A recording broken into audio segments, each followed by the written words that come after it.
Hey guys, welcome to the Paper Umbrella. My name's Jessie, and today I have a new camera. So if things look a little bit different than my normal videos, that would be why. If you feel like I am too loud, or I'm not loud enough, or it's really bright, or it's not bright enough, let me know in the comments below, because I'm still trying to figure this whole situation out a little bit. So you guys let me know, okay? Today we are going back to our Fast Pass or Pass series, a game show where we go park by park, land by land, ride by ride, and I tell you whether you should fast pass it or pass it. Now these fast passes that I'm talking about aren't just every fast pass. I'm specifically talking about the 3 fast passes that you get before you get down to Disney World. So I'm going to give you a couple options in here as well, so keep that in mind. I will say pass to a lot more than I will say fast pass, because those 3 fast passes are very near and dear and very precious, so you want to make sure you get the right rides to do them. We started in Tomorrowland, but today, as you can see by the title, we're going around the wheel of Walt Disney World, and we're going to Fantasyland. And I'm including New Fantasyland, I'm including all the original Fantasyland rides. I can't talk. And then I'm also including Barnstormer and Dumbo, and those are actually the ones I'm going to start with. So let's go. I've got my notes here, so I've got all my rides. If you see me looking down, that's what's going on. But we're going to start with the Barnstormer. So Barnstormer is the Goofy roller coaster. It's a children's coaster. It's very gentle. It's, a couple of hills. There's not a whole lot of big drops. There's not any loops at all. It's just a very gentle, good starter coaster. And typically, because it is for children more so than adults, there's usually not a huge line. So for this one, I'm going to say pass. And on that same vein, let's talk about Dumbo the Flying Elephant. With Fantasyland's big refurb that they had a couple of years ago, they added another Dumbo. So there's 2 Dumbo rides now smushed together in one, which has doubled their capacity, which has made everything go so much faster. So if you are looking to ride Dumbo, I'm going to say pass on those 2. Just because, like I said, it is for kids, and now that it's faster, I don't feel like you'll have to wait in line quite as long, and I wouldn't take one of those valuable fast passes, those 3 before you go, on Dumbo or the Barnstormer. So pass, pass, pass. Next is Enchanted Tales with Belle, and this one's a little different. I'm gonna say maybe fast pass, maybe pass. So let's talk about it. Fast pass with Belle. Enchanted Tales with Belle isn't really a ride. It's more of a show that's interactive. So Belle comes out. She goes through this big magic mirror. I'm sorry if you hear squeaky. That's my dog playing with her toy. You go through this big magic mirror, and I don't know how they do that. They've got me Imagineering did great on that one. And then Belle tells you the story of how everything happened, and she pulls volunteers from the crowd to play different parts. So it's a really fun, really cute, and then afterwards you get a meet and greet with Belle.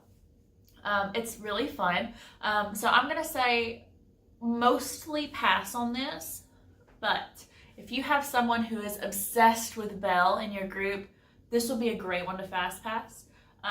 Another thing that I would say is, if you are booking your fast passes and say you're doing them for spring break, and you're going on a last minute trip, and there's not a lot of options, but you still want to do something fun with your fast passes, Enchanted Tales with Belle would be a great one to do for, hey, well, that sounds fun. Go ahead and do it. That would be a great one. But if you have all of the rides at your disposal, I'm going to say pass. So maybe fast pass, maybe pass. I don't know. It's totally up to your party on this one. Next is It's a Small World.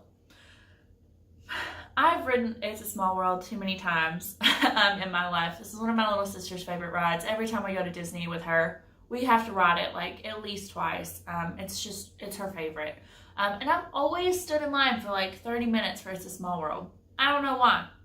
So what I'm going to say It's a Small World is it's another one of those pass, fast pass, maybe kind of guys. So if you are super interested in riding it, if you have a kid or if you have an adult who wants that nostalgia factor, and you really want to ride It's a Small World, that may be one to book after you've booked all the other, after you've done your 3 fast passes and you're just walking around the park making them as you go. That would be a great one to fast pass. But if you are and also one of those if you're doing your fast passes and everything else is taken, it's a small world. Sure, why not? Why not? But I'm going to say pass for everyone else. If you have no interest in riding it, obviously it's a pass. Or if you're doing those 3 fast passes at the beginning and you have the entirety of Magic Kingdom to choose from, pass.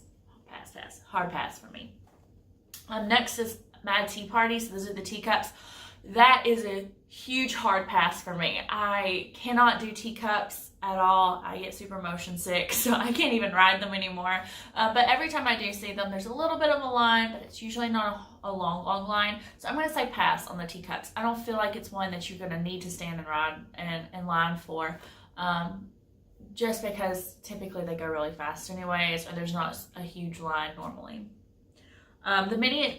The mini adventures of Winnie the Pooh. That's a little hard to say. I'm going to say pass on this one for a few reasons. Yes, the lines are maybe a little longer for this ride, but hear me out. They are indoors and the queues are interactive, and there's a lot to look at. So with those factors combined, yes, it may be a little bit longer, but when they're indoors, when there's air conditioning, when there's cool stuff to look at and touch and play with, it makes the line seem shorter. And it keeps your kids a little bit happier. So I'm going to say pass on this one just because typically they're not that long of lines. And when they are, the line isn't a hard one to wait through. I'm looking at you, Slinky Dog. You're outside and you're popular. Who do you think you are? Those fans don't help nobody. They help like 2 people at one time. And then when that person moves up, they help another person. You have to wait in line for the fan in line. No thank you, Slinky Dog. Mickey's PhilharMagic. I love Mickey's PhilharMagic. It's one of my favorite shows at Disney World. I just think it's a lot of fun, but I'm going to say pass on this one. It's one of those you get into a big auditorium sort of thing, and then you wait to be let to sit down. There's usually not a huge long line for it, so I'm going to say pass. Most of the times if you get there at the right time, you're waiting there for like 5 minutes max, and then you walk in. That's it. That's Mickey's PhilharMagic. It is good to sit down and, sit for a while, get off your feet for a while. It's cute. There's lots of, bright colors and songs, and kids like it. So I'm going to say you should totally ride it, but I'm also going to say pass on it. Peter Pan's Flight. I don't get this. I don't understand this one. I don't understand Peter Pan's Flight, but I want to. You get on a ship and you go through Neverland, London and Neverland and all that stuff, and it is the most popular ride in Magic Kingdom. It's harder to get a fast pass for Peter Pan than it is anything else. I don't get it, but definitely a fast pass. Like if you're planning on riding Peter Pan, you need a fast pass. They do have a cool line. It is very interactive. They've redone it recently. There's these things where you can play with shadows, and there's cool things where, Tinkerbell flies around the room. It's super interactive, but I don't think I've ever seen it under an hour and a half wait for Peter Pan. And that's just a little much for me personally. So I'm going to have to say fast pass this ride if you want to ride it. Seven Dwarfs Mine Train is the same way. If you want to ride Seven Dwarfs Mine Train, and it's fun, you're going to have a fast pass for it. It's another one. I don't think I've ever seen it under 90 minutes, except for at one of those things like Mickey's Not So Scary or something like that, where there's, limited park guests. So definitely a hard fast pass on that one. Definitely going to need a fast pass to do that. And then the last one is Under the Sea Journey of the Little Mermaid. Sorry, they're different. Journey of the Little Mermaid. And I'm going to say pass on this one. It's a fun ride. Totally ride it. Absolutely. It's fun to sing along with all the characters, and it's fun, and I like it. But it's a pass. Typically, there's not a need for there's usually not a huge wait for it. But yet again, it's that same thing like Winnie the Pooh. It's inside. There's cool stuff to look at. It's really cool theming. So I just don't think you need to fast pass it. I think you can pass on it. So there are my suggestions. So I'm going to go over them one more time for you guys. Okay, so these are my passes. My passes are the Barnstormer, Dumbo, Mad Tea Party, Winnie the Pooh, Mickey's PhilharMagic, and then Journey of the Little Mermaid. And then my 2 that I'm like, maybe fast pass, maybe pass, are going to be Enchanted Tales with Belle and It's a Small World. And then my 2 that you're going to have to fast pass is Peter Pan and Seven Dwarfs Mine Train. Now, I will say this. These are my pro tips here, okay? there is something that Disney offers called early morning magic. And what that is it means that you come in before the park opens with your park ticket. It's an extra ticketed event that you buy. They keep it very small, limited number of guests. They provide breakfast and they open up Fantasyland for you. Most of the rides at Fantasyland are going to be open, so you can go ride Seven Dwarfs Mine Train on repeat if you want to, or you can ride Peter Pan on repeat. It just totally depends on what you're looking for. But that is an option, and it's one of those, obviously, if you do something like that, I'm going to say pass on everything. There's no need to have a fast pass, because once normal guests start coming in, you can go do stuff in Tomorrowland, or you can go do stuff in Frontierland or whatever else. So that's it.